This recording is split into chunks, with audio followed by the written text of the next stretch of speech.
Salut à toutes et à tous, chers investisseurs CLF, pour ce point de marché hebdomadaire qui s'intitule Le retour des licenciements boursiers. Alors, c'est un grand mot, hein, c'est la gauche, hein, c'est la gauche même radicale qui a inventé ça, enfin, qui a créé ce terme. Alors, pourquoi ce terme a été créé de licenciement boursier? Alors, l'idée ici, c'est pas de faire de la démagogie, mais de la pédagogie. En fait, le terme de licenciement boursier, il est un petit peu, on va dire, il est un petit peu exagéré, il est un petit peu galvaudé. Pourquoi? Parce qu'en fait, en réalité, si on comprend, on analyse comment fonctionne un cycle économique, vous avez d'abord, lorsque l'économie commence à ralentir, elle n'est pas entrée en récession, elle a commencé à ralentir, qu'est-ce qui se passe? Vous avez la bourse qui chute. Vous avez d'abord la bourse qui réellement s'effondre. Mais au moment où la bourse s'effondre, l'économie continue à bien fonctionner. Quand en 1929, on a eu le krach de 1929, l'économie, elle, n'a pas souffert instantanément. C'est quelques mois après que l'économie commence à souffrir. Alors, ce n'est pas l'économie qui souffre de la baisse des marchés, c'est le marché qui anticipe que l'économie va tomber en récession, qui commence à chuter. Ensuite, vous allez avoir l'économie qui commence à tomber en récession, les marchés boursiers qui accélèrent la baisse, et ensuite, une fois que l'économie, la récession est installée parmi les acteurs économiques, les entreprises commencent à licencier parce qu'elles voient que la récession va être plus durable que prévu. Les entreprises commencent à licencier et à ce moment-là, en fait, les marchés commencent à anticiper la fin de la récession et le retour de la croissance. Et là, les marchés commencent à monter. Donc, c'est un effet, en fait, c'est juste un effet de cycle. D'abord, la bourse s'effondre en anticipant un ralentissement de l'économie. L'économie ralentit, tombe en récession quelques mois après. Les marchés continuent à baisser.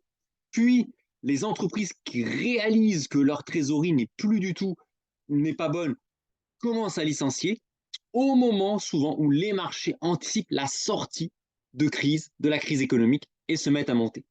Mais en réalité, ce que voient les gens, ce que voit le commun des mortels, ils voient l'entreprise A annonce énormément de licenciements et le cours en bourse de ces actions s'envole. Mais en réalité, cela en fait est lié à un décalage dans le temps. C'est pas le fait de licencier qui provoque systématiquement une hausse de la bourse. D'ailleurs, une entreprise qui fait faillite, qui licencie tout le monde, bah, le cours en bourse, il tombe à zéro. Donc là, on voit bien que c'est pas du tout correct. Enfin, c'est pas du tout. Voilà, c'est pas on licencie, la bourse monte. Là, on a licenciement et, et effondrement du cours boursier. À l'inverse, lorsqu'on a des phases très longues de croissance économique, on peut avoir à la fois un chômage qui diminue, des recrutements et une bourse qui augmente. Ça, c'est quand on a des cycles exceptionnellement longs, comme ça a été le cas. À l'inverse, quand on a une récession qui est très, très, très, très longue, à ce moment-là, comme une dépression, comme dans les années 30, on avait des entreprises qui licenciaient, mais la bourse n'anticipait pas un redémarrage de l'économie. Et là, qu'est-ce qu'on avait? On avait des bourses qui baissaient et des licenciements. Mais en général, quand on a des cycles normaux, croissance, ralentissement, récession, redémarrage, souvent les licenciements arrive en fin de cycle. On dit souvent que la variable du chômage, c'est une variable retardée du cycle économique. Et souvent, c'est ce qui explique pourquoi on a, en fin de cycle, on a énormément de tensions sociales, parce que, évidemment, vous, comme un effet stroboscopique, qu'est-ce que vous voyez? Vous voyez, vous apprenez que vous avez perdu votre poste ou que votre voisin a perdu son poste, et au même moment, vous voyez la bourse remonter. Et là, évidemment, qu'est-ce que vous dites? Les salauds de capitalistes, ils virent du monde et ils s'en mettent plein les poches. Sauf que ce que les gens oublient de dire, c'est que lorsque les actions commencent à remonter, que les actionnaires commencent à gagner de l'argent, oui, effectivement, en réalité, ça fait souvent suite à une baisse de 20, 30, 40, 50, 60% des cours boursiers avant. Mais ça, évidemment, le grand public ne le sait pas. Lui, ce qu'il voit, c'est concomitant, c'est des licenciements et la bourse qui monte. Mais en réalité, ce qu'il faut voir l'ensemble du cycle économique. Voilà un petit peu, alors ça c'est la minute pédagogique de cette vidéo, hein, ce qui explique le titre, hein, le retour des licenciements boursiers. Alors je vais expliquer un petit peu ce qui se passe, et après avoir expliqué pourquoi le terme de licenciement boursier est un petit peu abusif, hein. Alors, qu'est-ce qui se passe? On assiste à une vague, alors j'en avais déjà parlé hein, la semaine dernière, une vague de licenciements aux États-Unis dans la high-tech, hein. Meta, hein, je rappelle, un Meta qui supprime 11 000 emplois, Twitter 7 500, Amazon 18 000 licenciements, Microsoft 20 000, Snapchat 6 500, Stripe 1000 postes en moins, Tesla 10 000 suppressions de postes, Google 12 000 personnes licenciées. Et ces vagues de licenciements commencent à déborder le secteur des nouvelles technologies, puisque Goldman Sachs, hein, qui est quand même la banque emblématique, hein, a annoncé un plan de licenciement qui touchera 3200 personnes, soit 6,6% de ses 48 500 salariés. C'est la plus importante coupe de personnel depuis la crise financière de 2008. Donc on voit que même les banques commencent à licencier. Et je vous en avais peut-être déjà parlé dans une vidéo. En France, on est un peu plus... en Angleterre, aux États-Unis, c'est les portes de saloon, hein. En France, c'est beaucoup plus feutré. Mais une grosse banque française, va faire un plan de départ volontaire, dont je ne citerai pas le nom puisque ce n'est pas officiel. Je le sais parce que j'ai des personnes qui travaillent. Mais une grosse banque française va faire un plan de départ volontaire au sein de ses effectifs. Donc on voit qu'il y a des licenciements, une vague de licenciements, et au même moment, on va le voir, la bourse remonte. Alors, ce qui est paradoxal, c'est qu'on voit des licenciements, mais le chômage continue à baisser, à toucher même des niveaux jamais vus depuis des décennies même. Alors, pourquoi? Alors, d'un côté, on a, effectivement, il faut le dire, hein, on a les complotistes qui le disent, alors il y a une part de vérité que les chiffres sont trafiqués. Alors oui, c'est vrai qu'on a un gouvernement, alors les autres hein, aussi, hein, mais celui-ci particulièrement, qui prend un malin plaisir à trafiquer un petit peu les chiffres. Il donne un petit peu, il arrange les chiffres à sa sauce. Alors comment il fait? En fait, tout simplement, le chiffre officiel du chômage qui est publié, ce sont les chômeurs de catégorie A. Que fait le gouvernement? Il met la pression sur Pôle emploi pour radier des personnes qui auraient oublié de se présenter à un rendez-vous. Donc on a des radiations, on a un record de radiation de la catégorie A. On incite les personnes de la catégorie A à faire des formations, à faire des stages. Donc, du coup, elles sortent de la catégorie A, ce qui explique une partie de la baisse du chômage. Mais attention, hein, ce n'est pas une chaîne de complotisme, hein, même si c'est vrai qu'on a un gouvernement qui est très fort voilà, pour arranger les chiffres, hein. Macron, c'est le Mozart de la finance, mais c'est aussi, il a fait du théâtre, hein, donc ils savent aussi maquiller les chiffres. Par contre, il faut aussi raison garder, on a des économies qui font preuve d'une extraordinaire résilience. On a un ralentissement qui est en cours, mais on a un très grand nombre de postes à pourvoir. Alors, ce n'est pas forcément les postes, les personnes qui se font licencier dans un secteur, les postes à pourvoir n'ont pas forcément lieu dans le secteur où la personne s'est fait licencier, mais on a un grand nombre de postes à pourvoir. Hein, je rappelle, hein, l'hôtellerie, la restauration, même le tourisme hein, qui redémarre. On a bah, effectivement tout le secteur de la santé, le secteur de l'aide à la personne. On a énormément de secteurs qui cherchent à recruter. Et donc, du coup, beaucoup de personnes qui sont licenciées, en fait, soit elles n'ont pas intérêt enfin, elles n'ont pas forcément intérêt à toucher le chômage, elles s'en foutent, hein. Il y a des gens, hein, alors peut-être pas en France, mais dans certains pays comme les États-Unis ou le Royaume-Uni, où les allocations de chômage sont tellement basses, tellement ridicules, que les gens en fait font même pas l'effort d'aller faire les démarches et finalement ils décident de vivre de leur patrimoine le temps de retrouver un travail. Et ça aussi, c'est ce qui explique pourquoi aussi le chômage baisse.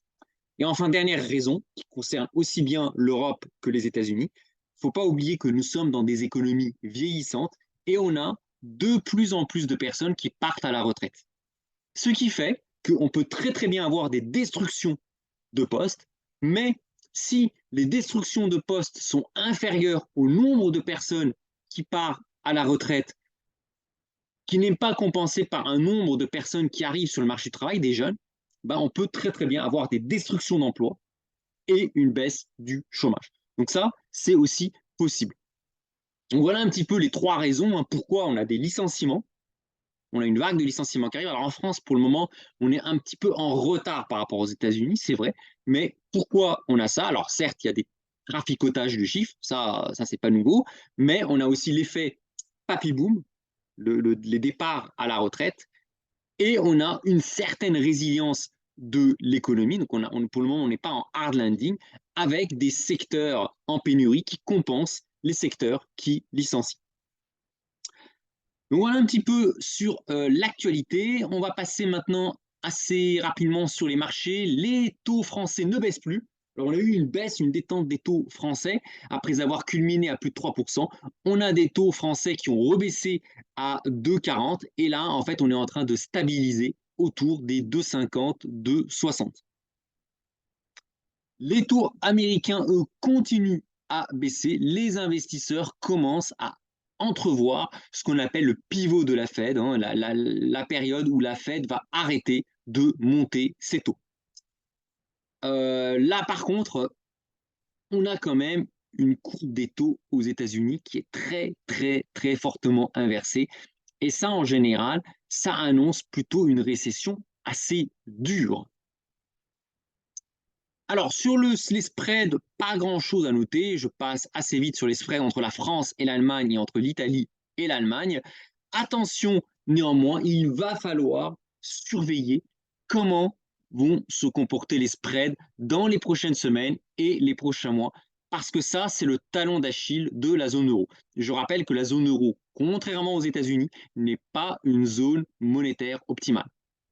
Ce qui signifie que elle est soumise à des risques de défaut au sein d'un de ses États membres. Il n'y a pas cette solidarité qu'il y a aux États-Unis. On le voit, la France et l'Allemagne ne tirent pas forcément dans le même sens. Chaque pays tire sa couverture à lui. Et ça peut devenir un vrai danger par rapport au spread de crédit. Et là encore, je vais jeter la pierre aux complotistes. Quand j'entends dire les gens qui critiquent le marché de l'électricité, oui, c'est vrai que le marché de l'électricité en France, on suit les Allemands. La France pourrait sortir du marché de l'électricité européen. Techniquement, on a les capacités. On peut très très bien dire aux Allemands, bah, écoutez, nous, le marché de l'électricité européen, on s'en fout, on a nos centrales nucléaires, on ne veut pas de ce marché de l'électricité européen qui nous pénalise, nous Français. On peut le faire. Les complotistes, d'ailleurs, accusent le gouvernement de jouer le jeu de l'Allemagne. Mais ce que les complotistes, enfin, les adeptes de la théorie du complot ne disent pas, c'est que la France est tenue par les Allemands via les spreads de crédit. C'est l'Allemagne qui finance les déficits français. C'est pour cela que les taux français ne sont pas beaucoup plus hauts que les taux allemands. Il y a peut-être 40 points de base d'écart entre les taux français et les taux allemands. Pas parce que la France est une très bonne élève de la zone euro. La France a plus une structure budgétaire proche de la Grèce et de l'Espagne que de l'Allemagne. Mais ce qui permet aux dettes, aux taux français de rester bas, même si 2,5% c'est haut, mais rester bas, c'est parce que l'Allemagne finance les déficits français. Et c'est pour cela que nos hommes politiques ne font rien pour casser, pour dénoncer ce marché du prix de l'électricité. Voilà. Donc c'est pour ça quand j'entends, et ils ont raison de se plaindre, nos boulangers, nos artisans se plaindre de ces prix pharaoniques de l'électricité qui les étranglent, et ils ont raison de se plaindre, mais malheureusement la situation n'est pas si simple. Il ne suffit pas à Macron et à Bruno Le Maire de dire nous on sort du marché de l'électricité et bastaya, parce que si on fait ça, les Allemands peuvent en rétorsion arrêter d'acheter des obligations françaises. Et là, on a les taux français qui partent au plafond.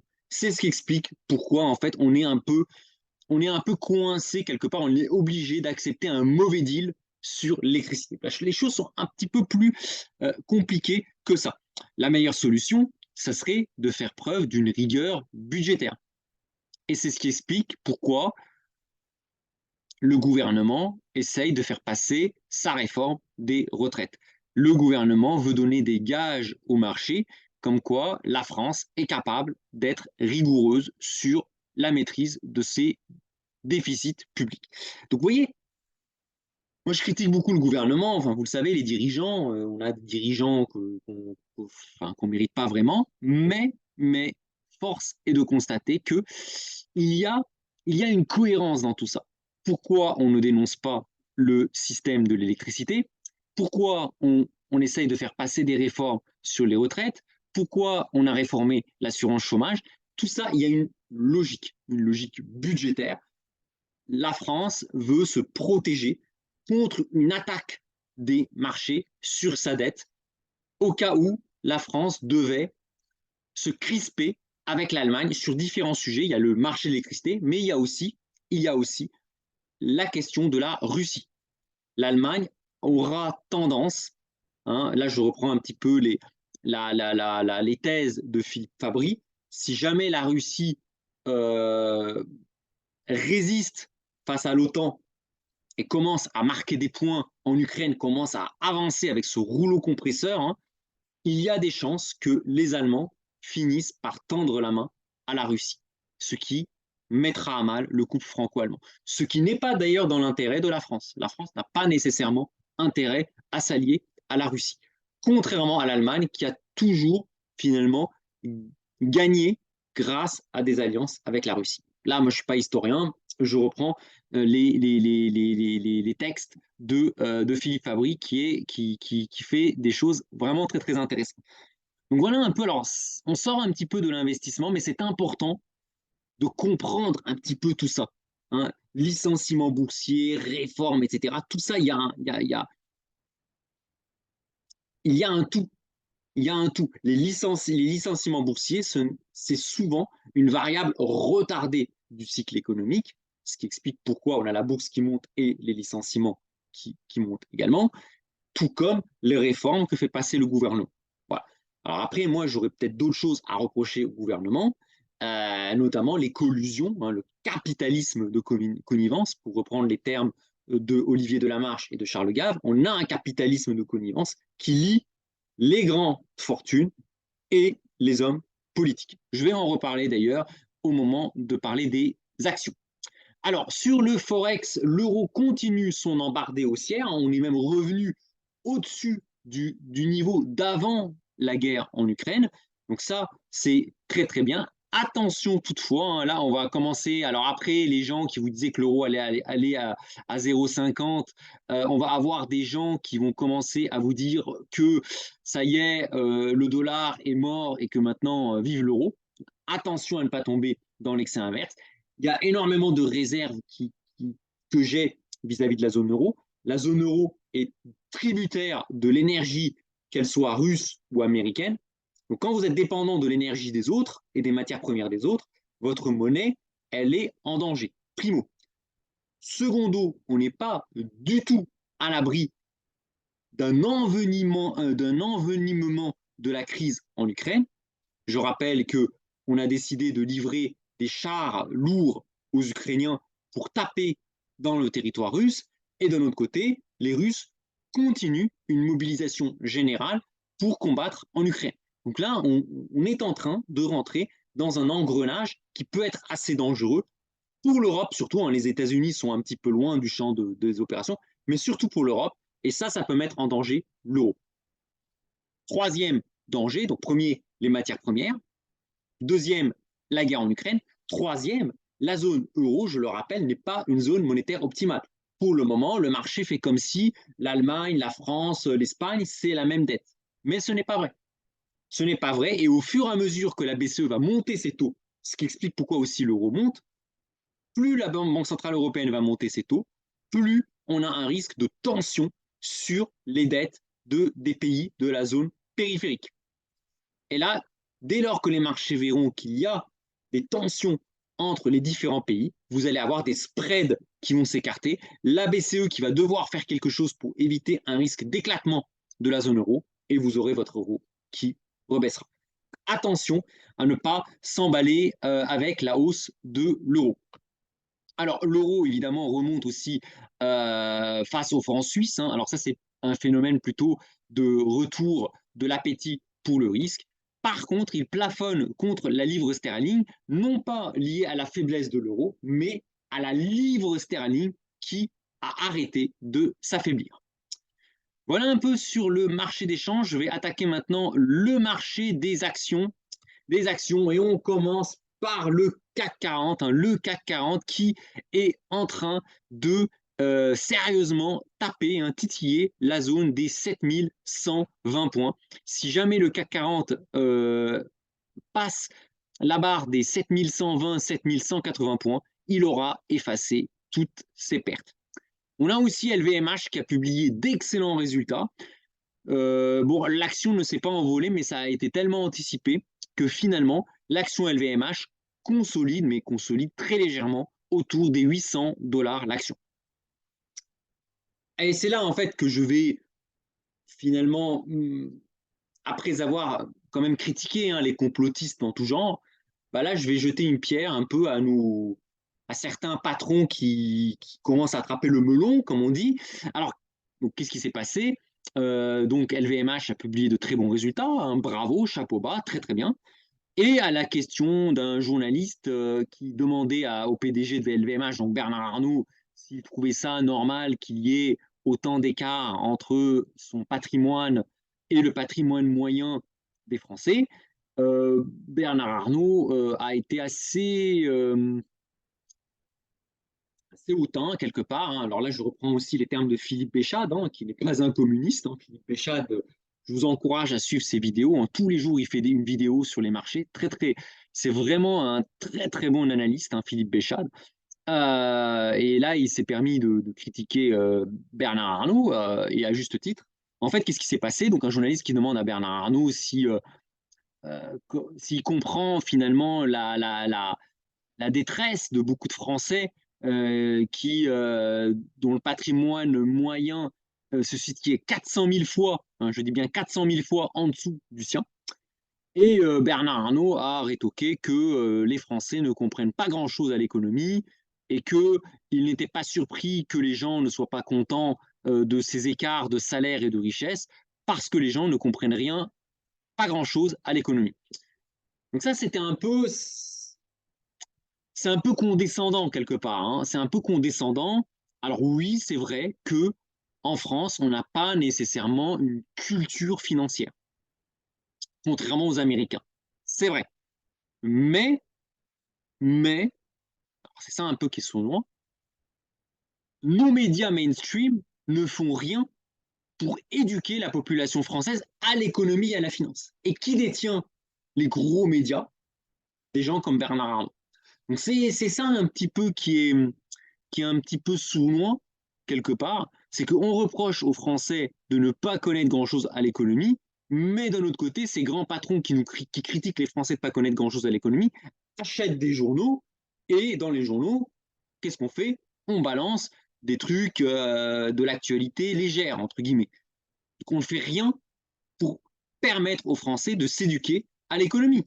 Hein, si M. Arnault trouve que les Français sont mauvais en économie, pourquoi, avec les médias qu'il détient et les autres milliardaires, pourquoi ne milite-t-il pas pour que dans les cours en école, même à l'école primaire, on n'enseigne pas l'économie aux Français, à nos jeunes Français? Pourquoi on ne leur enseigne pas comment gérer un compte? Pourquoi c'est pas bien d'avoir un découvert à la fin du mois? Pourquoi ce n'est pas bien? Pourquoi c'est important d'épargner? Alors, pas besoin de faire de la bourse hein, de haut niveau, mais c'est important même aux enfants. Moi, mes enfants, je leur explique. Quand vous avez eu un bon mois, vous avez 300 euros de plus, il ne faut pas les dépenser tout de suite. Il faut les épargner. Vous mettez des noisettes, hein, parce que quand viendra l'hiver, une voiture qui tombe en panne, on peut réutiliser cet argent. Mais donc on peut enseigner ça aux gens. Sauf que rien n'est fait, nos politiques ne font rien, nos médias ne font rien pour sensibiliser. Et qui détient les médias? Ces milliardaires qui critiquent les Français de ne pas être assez cultivés en économie. Donc c'est ça un petit peu qui est assez, qui est vraiment déplorable, c'est que si Monsieur Arnaud veut rendre service à la France, pourquoi n'investit-il pas une partie de sa fortune dans l'éducation publique française afin de dispenser des cours à, à très petit niveau, hein, pas qu'à l'école polytechnique, hein, parce qu'on sait que Bernard Arnault fait beaucoup d'interventions dans son ancienne école, hein, l'école polytechnique, c'est très bien, mais il faudrait peut-être aussi faire des interventions au sein des écoles maternelles, du primaire, des collèges et des lycées, pour sensibiliser les Français à l'importance de l'économie. Et ça, malheureusement, on ne le fait pas. On ne le fait pas, d'une part, et aussi, Bernard Arnault, ce qu'il ne dit pas, c'est qu'une partie de sa fortune, alors pas toute, hein, alors oui, il a fait des choses, il a créé le groupe LVMH en rachetant plein de petites entreprises pour en faire un conglomérat. J'en ai parlé dans ma vidéo, il a été un peu comme un Vercingétorix quelque part. Hein. Vous savez, la France, c'est un peu le monde du luxe français, c'est un peu comme les Gaulois, hein, c'est des tribus gauloises qui se tapent dessus à longueur de journée. Qu'a fait Bernard Arnault? Il est arrivé, il a fait un peu le ménage, alors avec quelques petits, voilà, hein, quelques petits artefacts, on va dire, mais il a fait le ménage parmi les dirigeants de petites entreprises du luxe pour concentrer le pouvoir, alors entre ses mains, mais entre les mains du groupe LVMH, pour en faire un géant du luxe français. Donc ça, c'est plutôt bien. Donc, il a joué un peu le rôle du Vercingétorix. Mais là où c'est plus regrettable, c'est qu'il n'hésite pas à, à acheter des médias pour faire pression sur les hommes et les femmes politiques pour qu'elles utilisent l'appareil de l'État au service de ces milliardaires. Et c'est ça qui est le problème. Le problème, c'est pas tant que ces personnes ne sont pas méritantes. Je rappelle, Bernard Arnault est entré à Polytechnique avec un très bon score. Moi, j'ai passé une grosse partie de ma vie à tenter le concours sans succès. Pourtant, j'ai fait de bonnes études. Donc c'est quelqu'un qui, voilà, c'est pas un imbécile, c'est quelqu'un qui a réussi. Hein, il ne faut pas avoir peur des mots. Il a réussi. Hein, j'en ai parlé dans certaines de mes vidéos. Mais là où c'est plus regrettable, c'est le fait d'utiliser son pouvoir pour racheter des médias et faire pression sur les hommes politiques qui font passer des réformes qui vont que dans un seul sens, finalement, obliger la population à se serrer la ceinture. Et vous remarquerez, hein, je rappelle, que aucune réforme qu'a passé Emmanuel Macron depuis son arrivée au pouvoir en 2017 n'a été à l'encontre de ces milliardaires. Si vous regardez le cours en bourse des milliardaires français, il a augmenté, il a explosé à la hausse au moment où Emmanuel Macron est arrivé au pouvoir. J'ai montré un graphique la semaine dernière, et ça, c'est lié en fait à l'argent gagné par ces millionnaires qu'ils réinvestissent dans des médias pour financer des campagnes électorales. Et ensuite, il y a les renvois d'ascenseurs, ce qui permet à ces milliardaires de garder le monopole. Et c'est ce qu'on appelle le capitalisme de connivence. Et c'est ça, finalement, qui dérange énormément les Français. Et ça, vous n'avez pas ça dans le sport. Hein. Pourquoi les Français, alors beaucoup de PDG disent ah, je ne comprends pas, les Français, ils admirent Mbappé, mais nous, ils nous détestent. Bah, en fait, la vraie raison, c'est celle-là. Mbappé, il est arrivé là où il est uniquement grâce à son mérite, grâce à ses jambes. C'est un grand footballeur. Demain, il se casse une jambe, Mbappé s'effondre, il tombe. Il ne peut pas appeler Emmanuel Macron pour lui trouver un poste de footballeur en équipe de France. C'est impossible. Un footballeur, il a un problème, un ennui de santé. C'est terminé pour lui. Sa carrière est terminée.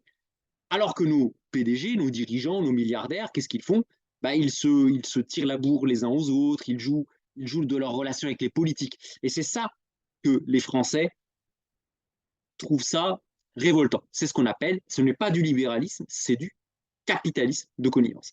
Et le CAC 40, finalement, hein, je reviens au CAC 40, le CAC 40 profite de tout ça. Il intègre justement le fait qu'il y a un Emmanuel Macron qui est au service du CAC 40, Emmanuel Macron qui est financé par les grandes fortunes du CAC 40. Ça il ne faut pas avoir peur de le dire. Hein, je pense que même Emmanuel Macron ne s'en cacherait pas. On a un gouvernement qui est ici par la volonté des super riches. Voilà. Est-ce que c'est positif? Est-ce que c'est négatif? C'est pas forcément négatif. C'est pas forcément négatif. Hein. Je regarde, Joseph Staline n'est pas arrivé au pouvoir en Russie grâce aux super riches. Pourtant, ça a été dramatique pour la population russe. Hein. Vaut mieux vivre dans la France d'Emmanuel Macron que dans l'Union soviétique de Joseph Staline. Voilà. Donc, un gouvernement contrôlé par les super riches, c'est pas forcément négatif pour le Pékin moyen. Et d'ailleurs, si on regarde un petit peu LVMH, les salariés de LVMH sont pas plus malheureux qu'ailleurs. Ils sont même plus heureux chez LVMH que des salariés dont l'entreprise a été rachetée par des fonds de pension qui ont ensuite vendu à la découpe. Donc, là encore, attention à ne pas, à ne pas tomber dans la simplicité en disant que le malheur des uns est lié au bonheur des autres. C'est aussi simpliste de dire ça. Mais il est vrai que moi, j'ai trouvé déplacé cette suffisance du patron de LVMH de critiquer les Français sur leur manque de connaissances en économie, alors que lui, sa fortune, elle est concentrée pour se maintenir lui au pouvoir et sa famille. Si réellement il était attaché à l'éducation des Français, pourquoi n'investirait-il pas une petite partie de sa fortune pour que soit enseignée l'économie à l'école? Ou pourquoi ne ferait-il pas pression sur Emmanuel Macron, hein, puisqu'il a des réseaux, pour mettre l'enseignement de l'économie à l'école primaire? Il pourrait le faire. Donc voilà un petit peu. Hein, donc vous voyez, hein, dans la vie, hein, tout n'est pas noir, tout n'est pas blanc. C'est souvent beaucoup plus compliqué qu'on le pense. Au niveau des États-Unis, le Dow Jones, bon, le Dow Jones, il est toujours aux prises avec ses 34 000 points qu'il n'arrive pas à franchir. Hein. Le CAC 40 ça fait très longtemps qu'il a pulvérisé sa résistance des 6 700, 6 800 points, alors que le Dow Jones est toujours aux prises avec les 34 000 points. Sans doute que les cambistes ont peur que la Réserve fédérale ne déçoive encore les marchés la semaine prochaine. Peut-être qu'on pourrait avoir un déblocage de la situation si jamais Jérôme Powell nous annonce des choses intéressantes la semaine prochaine. Le Nasdaq est en train il s'est extrait de son canal baissier de long terme. En revanche, il faut confirmer avec la cassure de la résistance majeure des 12 000 points. Retenez ceci, 4 100 points pour le S&P 500, 34 000 points pour le Dow Jones, 12 000 points pour le Nasdaq. Le Nikkei, on a un beau rebond, mais globalement, quand on regarde un peu, on a la bourse japonaise qui fait du surplace depuis 2 ans. La Chine, très très beau rebond. Alors cette fois-ci, c'est lié au gouvernement chinois qui a enfin décidé de réouvrir l'économie chinoise. Donc en fait, on assiste enfin à toutes les dépenses, tout le cash accumulé par les Chinois durant la crise du Covid enfin c'est ce que les marchands types va être déversé dans l'économie et c'est ce qui explique pourquoi la bourse chinoise a fortement rebondi depuis septembre. Mais attention, il faut quand même franchir la résistance majeure des 15 000 points.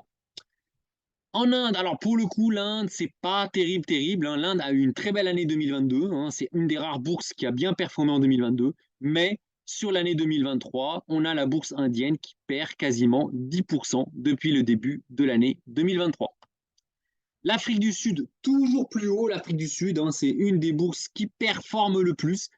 Mais attention, pourquoi la bourse sud-africaine performe très bien? Elle est très corrélée au cours des métaux précieux et des pierres précieuses, hein. Donc c'est ce qui explique, et on sait que l'or et le diamant sont plutôt ont plutôt le vent en proue, d'une part. D'autre part, l'Afrique du Sud est en proie à une inflation persistante, hein, qui oscille entre 7 et 10% d'inflation. Et donc, on a beaucoup d'investisseurs sud-africains qui se réfugient en achetant des actions pour se protéger de l'inflation. Et le Brésil, qui, malgré les tensions entre Lula et l'armée, on a la bourse brésilienne qui tient plutôt bien le choc. Voilà sur les actions. On va passer aux métaux précieux. Alors l'or, c'est la vedette, hein. L'or qui est en train de monter très très fort, qui surprend même les marchés, parce que d'un côté, on nous dit que l'inflation est en train d'être jugulée, et de l'autre, on a l'or qui accélère, hein, qui a passé la zone des 1850 $, les 1900 $, qui semble foncer tout droit vers les 2000 $ l'once. Alors pourquoi? Trois raisons. On a les taux américains qui commencent à se tasser. Or, on sait que quand les taux américains diminuent, c'est plutôt positif pour l'or, premièrement. Deuxièmement, on a le dollar qui baisse, donc l'or étant libellé en dollars augmente. Et troisième raison, les investisseurs sont persuadés que les banques centrales, notamment la Fed, n'iront pas jusqu'au bout de leur logique de hausse des taux, qu'elles vont bientôt rétro-pédaler et baisser les taux. C'est ce qui explique pourquoi l'or augmente. L'argent, alors lui, l'argent est en recul par rapport à l'or, mais je rappelle que l'argent a connu un très très fort rebond avant l'or.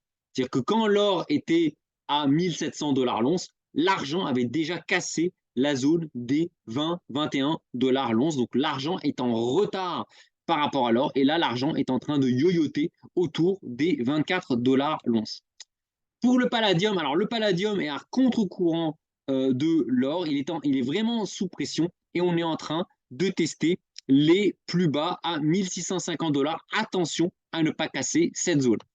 Et le platine, pas grand-chose sur le platine qui yoyote entre 1100, entre 1000 et 1100 $ l'once. Alors on va passer maintenant aux matières premières. Les matières premières, on a le pétrole qui continue à faire du yo-yo à 80 $, tiraillé entre la réouverture de la Chine et le ralentissement des économies occidentales. Le gaz naturel, hein, alors là, je vais m'attarder un petit peu sur le gaz naturel qui s'est littéralement effondré. On a un effondrement, on le voit, hein. On n'a jamais vu un tel effondrement des prix du gaz en 20 ans. En 2 mois, le gaz a perdu 70%. C'est énorme, hein. Même les cryptos n'ont pas perdu 70% de leur valeur en 2 mois. Donc là, on a vraiment un effondrement du prix du gaz. Donc là encore, alors les catastrophistes qui nous annonçaient, hein, qu'on va manquer de gaz, on va manquer d'électricité, on va manquer de ceci, cela. Les stocks de gaz en Europe n'ont jamais, jamais, jamais été aussi pleins. C'est-à-dire que les Européens ont tellement anticipé la rupture des relations avec la Russie qu'ils ont emmagasiné, qu'ils ont stocké du gaz pendant tous les mois d'été. Hein, ils ont fait l'inverse ils ont fait la fourmi, mais puissance 10. Les fourmis qui stockent du grain en attendant l'hiver. Là, les Européens, ils ont stocké comme des bourrins. Ils ont même stocké du gaz de schiste américain, comme des bourrins. Et finalement, l'hiver n'est pas si horrible que ça pour le moment. Et donc, du coup, bah, on a finalement des Européens qui sont en surstockage. On a trop de gaz en Europe. Et donc, du coup, bah, évidemment, hein, l'offre et la demande, on a les prix du gaz qui s'effondrent. Néanmoins, on arrive, hein, regardez, à 2800 $. Hein, on est à des niveaux vraiment, on est à des plus bas depuis les années 2000. Hein. On est passé des plus hauts en 2 mois, on est passé des plus hauts jamais vus en 20 ans à des plus bas jamais vus en 20 ans. C'est incroyable, mais c'est comme ça. Et là, on arrive à des niveaux où ça peut être intéressant, hein, de rentrer sur le gaz, d'avoir un petit peu de produits indexés sur le gaz. Alors moi, je suis rentré un peu trop tôt, je vous en parlerai, hein. moi, j'ai commencé à rentrer à 6003, puis 5003, 4003, 3003. Donc, j'ai moyenné à la baisse, hein. Donc, je suis rentré. Donc, j'ai un point mort, un point pivot à 4800 sur le gaz, hein. Vous voyez, c'est cette ligne verte. Donc, je suis rentré à un niveau encore un petit peu élevé. Mais là, on est à des niveaux 2700, 2800 qui commencent à devenir vraiment intéressants pour investir là-dessus. On sait que le gaz n'ira pas à zéro, hein. À un moment, bon, bah, on va, on va, on va, on va faire un creux, hein. On va yoyoter à des niveaux peut-être bas pendant longtemps, mais on ne peut pas descendre à zéro, hein. Je veux dire, le gaz reste quand même en quantité limitée. Néanmoins, euh, même euh, néanmoins, là où il y a un risque, attention, hein, pour les investisseurs, c'est qu'on risque de voir le gaz passer d'une situation de backwardation à une situation de contango. C'est-à-dire qu'au moment où je vous parle, le gaz, si vous avez des produits sur le gaz, chaque jour, le rollover vous rapporte de l'argent. Mais, à court, moyen terme, voire même à court terme, le gaz va passer en situation de contango. C'est-à-dire que si vous avez du gaz, si vous êtes acheteur sur le gaz, vous allez commencer à payer des frais de rollover. Donc, on pourrait avoir le gaz qui va remonter, mais cela se traduira par un passage du gaz en situation de contango. Donc attention à bien gérer ses liquidités. Pas grand-chose à noter sur le cuivre, hein. Il a déjà cassé la barre des 4 dollars la tonne. Pour le blé, pas grand-chose à signaler, toujours sous pression. Et pareil pour le maïs.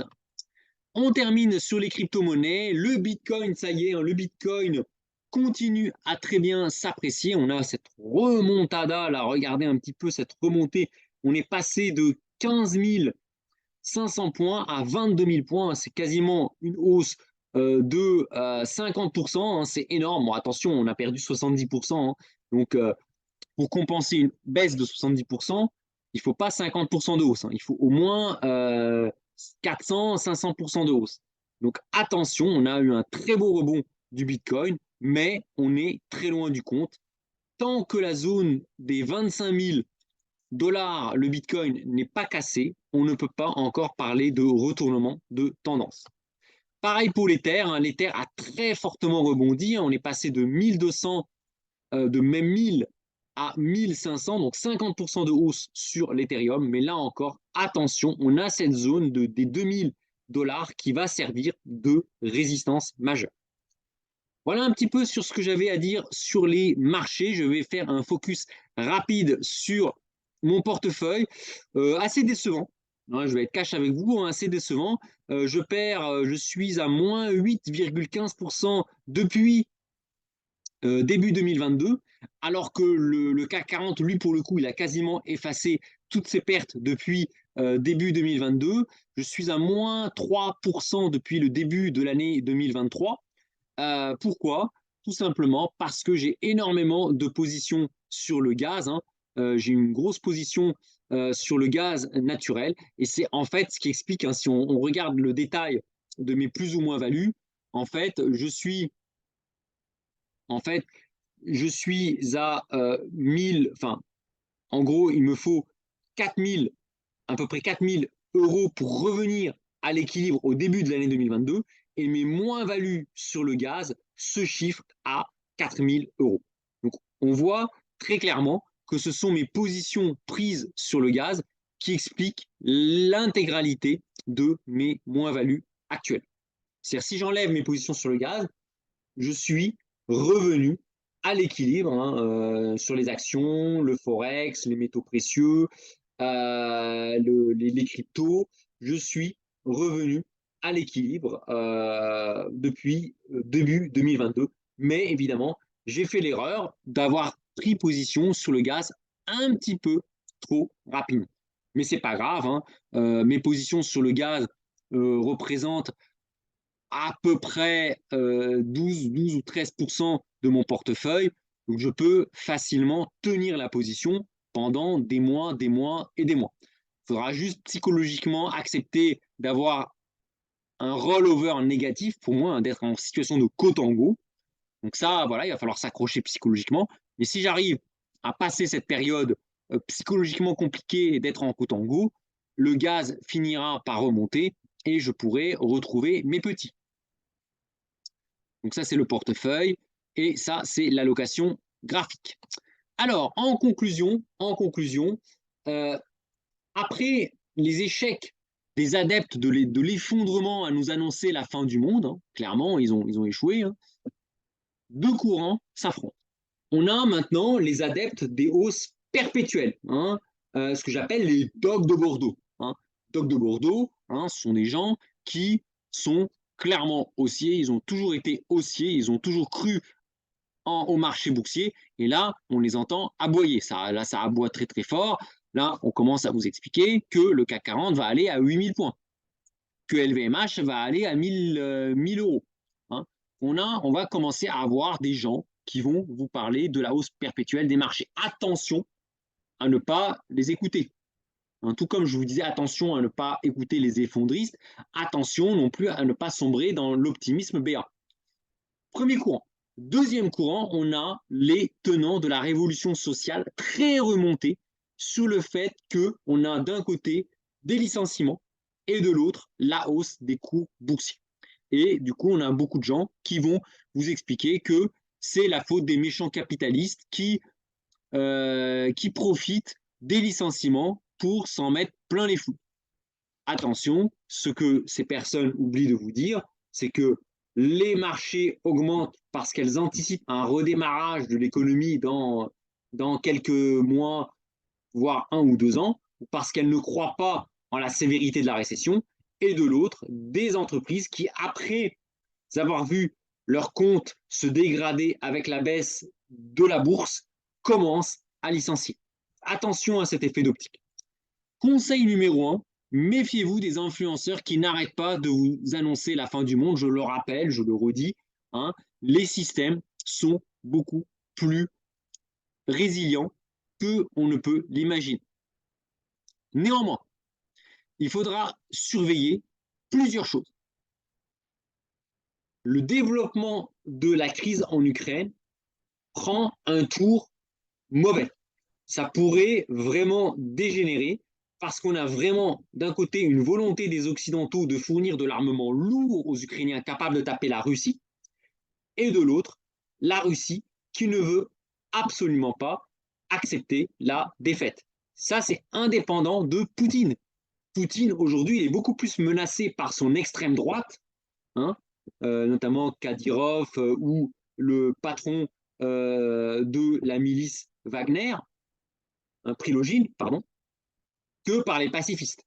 Donc attention à l'impérialisme revanchard qui menace de s'emparer de la société russe. Je reprends les termes de Philippe Fabry. Donc, attention à ne pas sous-estimer le risque de dérapage de la crise ukrainienne. Premier point.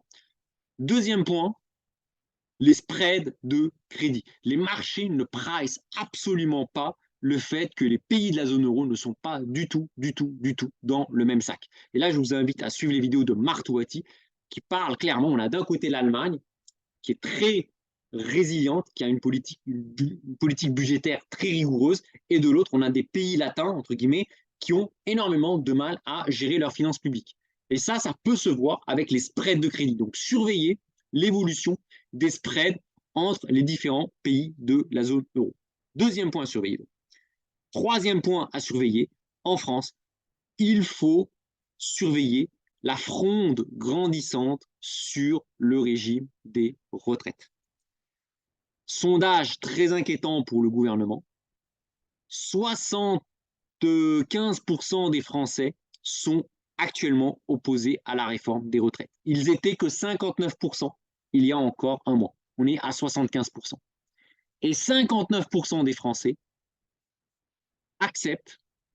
sont prêts à accepter que le pays soit bloqué par les grévistes pour que le gouvernement retire son texte sur les retraites. Alors moi, je ne dis pas que je suis contre la réforme. Attention, hein, il faut malheureusement faire des réformes. On vit de plus en plus longtemps.